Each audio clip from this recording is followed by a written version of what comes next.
संपूर्ण भारतवर्ष में एक खेल चल रही है, वो स्वास्थ्य के नाम पर। हम मिलते हैं एक ऐसे पिता से जो आज 11 महीने तक लगातार कोर्ट और पुलिस चौकी का दौरा करने के बाद 11 महीने बीतने के बाद एक एफआईआर होती है। और क्या है एफआईआर के कारण, क्या है हॉस्पिटल और सरकार का खेल, और प्राइवेट हॉस्पिटल कैसे पैसा के लिए जबरन ऑपरेशन और कमीशन का क्या क्या खेल है। आइए हम मिलते हैं एक शोषित पिता जिनका शोषण प्राइवेट हॉस्पिटल द्वारा किया गया, बच्ची के साथ क्या घटनाएं घटी। आइए हम मिलते हैं मोहन चौधरी जी से। क्या घटना है आपके साथ, बताएंगे मोहन? 27/6/25 हम अपनी पुत्री का नॉर्मल डिलीवरी के लिए मातृ छाया नर्सिंग होम में भर्ती करवाए थे। कहाँ है मातृ छाया? वो नवीन सिनेमा रोड में है, हाजीपुर वैशाली। जी, हाजीपुर वैशाली। मेरी पुत्री TR1 की शिक्षिका थी, तो बउआ होना था। नॉर्मल डिलीवरी के लिए मातृ छाया नर्सिंग होम के बारे में पता चला कि उसकी डॉक्टर अच्छी है, डॉक्टर कुमारी नमिता, जो अपने प्रिस्क्रिप्शन पर गायनी स्पेशलिस्ट देखती है। उनके यहाँ भर्ती किए 10:30 बजे सुबह में 27/6/25 को। 4 बजे शाम में हमें बताया गया कि इनका बिना ऑपरेशन के बच्चा नहीं होगा, ऑपरेशन करना पड़ेगा। हम लोग कहे कि तो हमको रेफर कर दीजिए, हम पटना चले जाएंगे। लेकिन वो इतना ना हमको डरा धमका दिए, मजबूरन हमको ऑपरेशन के लिए राजी होना पड़ा। 4:30 बजे शाम को ऑपरेशन हुआ, जिससे डिलीवरी को हो गया। 10 बजे रात में बुआ से भेंट करने गए तो उसका पेट भींगा हुआ था, तो उसका नर्स बतलाए कि वो कचरा निकल रहा है, इसलिए थोड़ा सा पेट पर दाग धब्बा। लेकिन 1:30 बजे रात में पूरा पेट उसका ब्लड से भींगा हुआ था।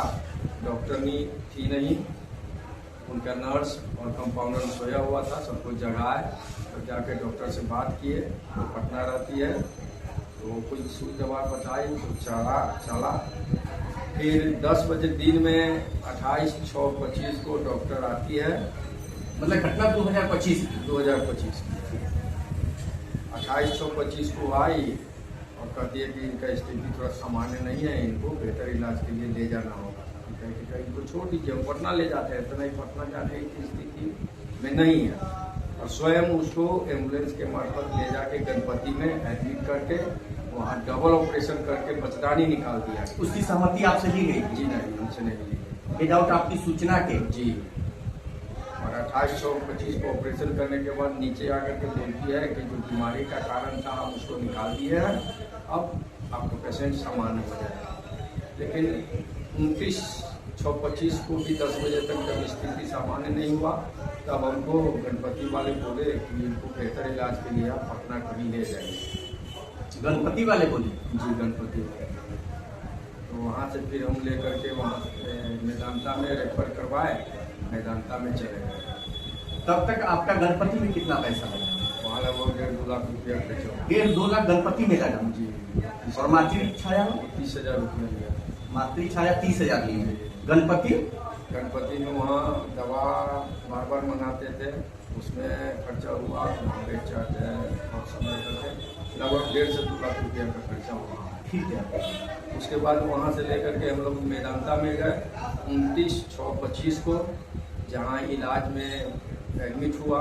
वहाँ के डॉक्टर बोले कि बहुत लेट कर दिए आप लोग आने में, स्थिति बहुत कॉम्प्लिकेटेड है, तो मेहनत हमारा, किस्मत आपका।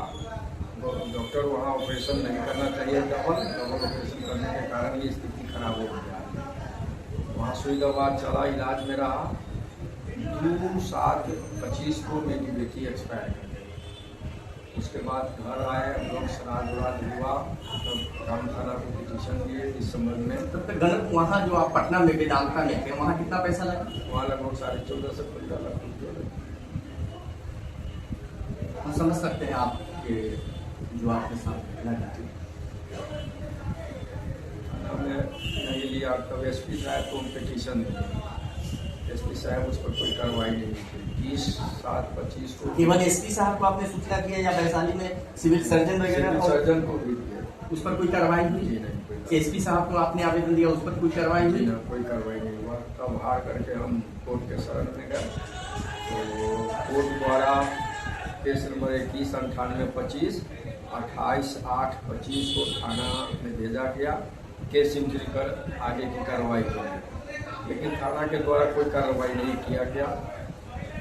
थाना पर जब भी जाते थे तो टाल मटोल किया जाता था, अच्छा हो जाएगा, देख लेते हैं। उसके बाद इलेक्शन आ गया, इलेक्शन में लोग बिजी हो गया, हम लोग भी इलेक्शन में बिजी है, अभी कुछ काम नहीं है। ये थाना के द्वारा बताया जा रहा थाना है। के द्वारा मतलब मात्र एक FIR के लिए आपको 11 महीने का समय लगा। उसके बाद CGM साहब के यहाँ 6 जनवरी 26 को आवेदन दिए, हाजिरी लगाए, तो CGM साहब के द्वारा थाना प्रभारी पर स्पष्टीकरण की मांग की गई कि आपके द्वारा अभी तक केस क्यों नहीं इंट्री की है, लेकिन थाना प्रभारी द्वारा न केस इंट्री किया गया, न CGM को जवाब दिया गया। आधार करके फिर हम देखे कि अब कुछ होने वाला नहीं है, मायूस होकर के जिला विधिक सेवा आयोग के पिटीशन दिए। वहाँ की जज मैडम CGM साहब से भी बात किए, तो सुने कि थाना प्रभारी को वेतन बंद करने का आदेश दिए। उसके बाद नगर थाना अध्यक्ष जी, नगर थाना अध्यक्ष और जज मैडम वहाँ से बात किए जिला विधिक आयोग की, तो SHO वहाँ से बुलवाए हमको, तो मैडम को बोले कि आप भेज दीजिए उनको, हम केस इंट्री कर लेते हैं। 7/5 को केस इंट्री किया गया। 7/5/26 को लगभग 11 महीने से भी ज्यादा समय बीतने के बाद एक FIR में आपका 11 महीने से भी ज्यादा समय बीता, फिर आपका आवेदन पर FIR हुआ। इतना समय हुआ FIR करने में, तो इंसाफ में क्या बताया भगवान। आगे क्या आप क्या चाहते हैं? आगे इंसाफ चाहते हैं।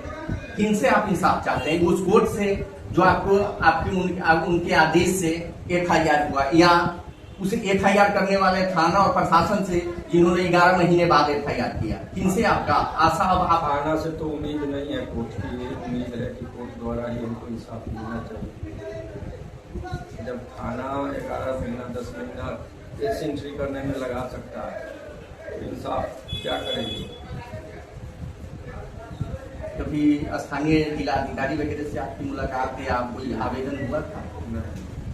नहीं, सर जिला पदाधिकारी को भी आवेदन दिए इस संबंध में, इस समय हम SP साहब को आवेदन दिए थे उसी से, क्योंकि उनका हमेशा स्वास्थ्य कारणों से कई बार दौरा और बाकी चीज़ों अच्छी तरह माने जाते हैं, उनका जांच पड़ताल बाकी वो करते रहते हैं सरकारी प्राइवेट सभी हॉस्पिटलों को।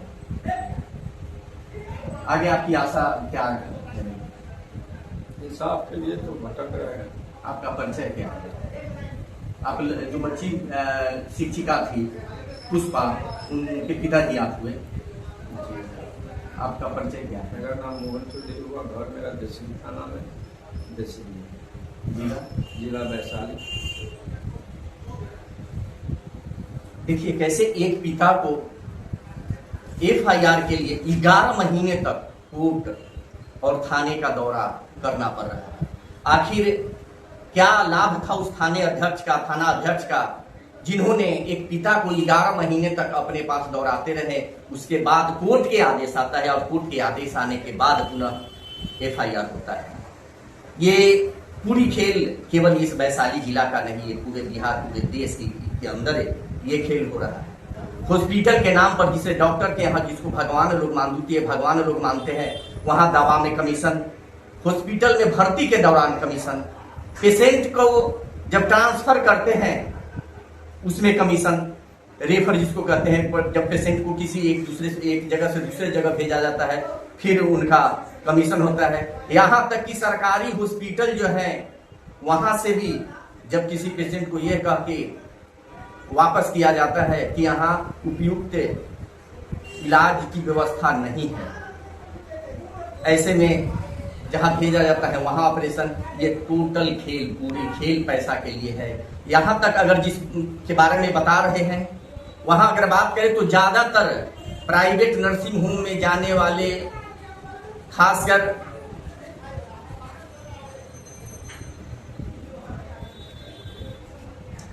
खासकर जो डिलीवरी पेशेंट जाते हैं हॉस्पिटल में, खासकर प्राइवेट हॉस्पिटल में, वहां ज्यादातर लोगों की जबरन कहें और पैसा के लालच में ऑपरेशन किया जाता है, जबकि वही पेशेंट अगर सरकारी हॉस्पिटल में जाए तो सरकारी हॉस्पिटल में कम से कम ऑपरेशन होता है और प्राइवेट में अधिकतर जो माताएं जाती हैं उनका ऑपरेशन होता है। ये पूरा खेल दवा, डॉक्टर और कमीशन का है। देखते हैं इस पिता को जो 11 महीने बाद FIR तो हुई, पर न्याय कब मिलता है इस भारत में।